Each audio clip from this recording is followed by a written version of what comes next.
So, today I am trying to figure out my setup. I kind of moved the camera back so we're not all up in each other's face, and I'm working on the lighting, trying to figure out what works best, so please bear with me for these next couple of days. But speaking of lights, today's movie review is on Beyond the Lights.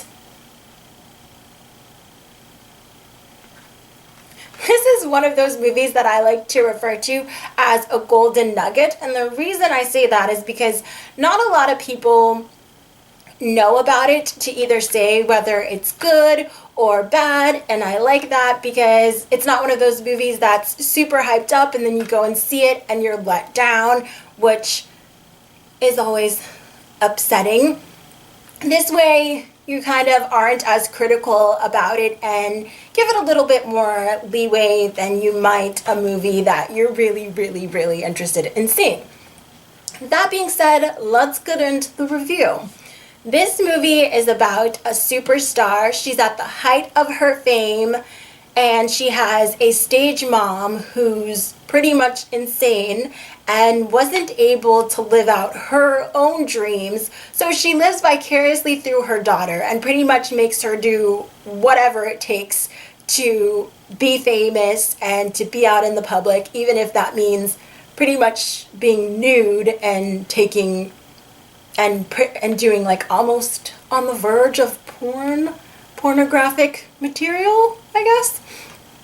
She wins an award for, I guess, Best Pop Artist or something like that. She returns to her hotel room and she attempts to jump off of the balcony. Luckily, there is a hot, young, attractive cop who was just put in charge of protecting her, who's there to save her and bring her back from the edge, figuratively and literally. Of course, they fall in love, but there are all kinds of obstacles that are tearing them apart. He has political ambitions. She's an over-sexualized pop star. Will they be able to make it work? I don't know. This is your standard romantic movie formula. They meet, they fall in love, there are things that are keeping them from being together, and then they get back together in a couple of weeks or months. That's not a spoiler, that's just kind of how they go. That's not to discredit this movie or say that it's bad in any way. It's just, it is what it is. I mean, you know what it is. If you like these kind of movies, then I would definitely suggest picking it up and checking it out. It's a good it's a good date night movie. You can watch it with your boyfriend, and then you can ask him, oh, would you fly all the way across the country to be with me? And then hopefully he says yes. Or you can just watch it with your girlfriends so that you guys don't have a fight, and then you actually put that question to the test and then find out that he would in fact not fly across the country for you. All in all, it's a good movie. There's some cheesy parts. I mean, I guess that's to be expected. I liked it. Will I watch it again anytime soon? No, probably not. It did not bring forth the tears, and therefore, it did not get a 10 out of 10. Because if a love story does not bring me to bawling tears and tons of tissues, then I don't know. But I liked it.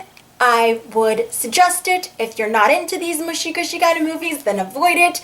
And that's it for my review. I will be back again tomorrow with another one, keeping it short and simple and just letting you know what movies are out there and all that good stuff. So have yourself a good afternoon. And I'll see you again tomorrow. I need to get myself a catchphrase, an outro, or an intro.